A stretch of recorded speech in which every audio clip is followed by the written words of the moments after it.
மீண்டும் உங்க எல்லாரையும் சந்திக்கிறதுல ரொம்ப சந்தோஷம். கண்ணாடி கடையிலிருந்து கண்ணாடி சம்பந்தமான ஒரு கதையை உங்களோட பகிர்ந்துக்க விரும்புறேன்.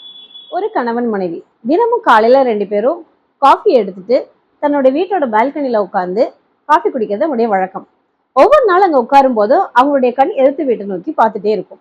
அப்ப அந்த அம்மா துணிகள் எல்லாம் துவைச்சிட்டு கொண்டாந்து காய போடுவாங்க. அப்ப இந்த மனைவி கணவன்கிட்ட சொல்லுவாங்க, நானும் தினம் பாக்குறேன், இந்த அம்மா ஒரு நாளாச்சும் அந்த துணியை ஒழுங்கா துவைக்கிறாங்களா பாருங்களேன், தினமுமே அழுக்கு இருக்கு அப்படின்னு சொல்லுவாங்க.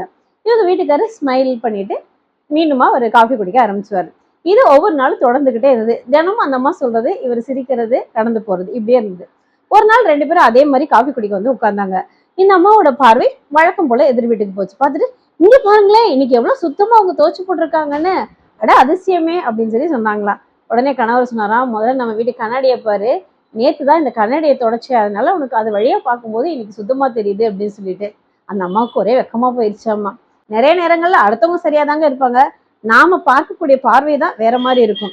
நாம பார்க்கக்கூடிய பார்வையை கொஞ்சம் மாத்துவோமே, அடுத்தவங்களோட நல்லது நமக்கு கண்டிப்பா தெரியும். வாழ்க்கை ரொம்ப அழகானது. எப்பவுமே குறைகளை மட்டுமே நம்ம பார்த்துட்டு இல்லாம அடுத்தவங்களுடைய நிறைகள் இருக்கிறது அப்படிங்கிறத புரிஞ்சுட்டு நம்முடைய பார்வை எப்படி மாறணுமோ அப்படி மாத்தணும் அப்படின்னு சொன்னாக்கா இன்னும் வாழ்க்கை சுவாரஸ்யமாகவும் அழகாகவும் இருக்கும். நன்றி.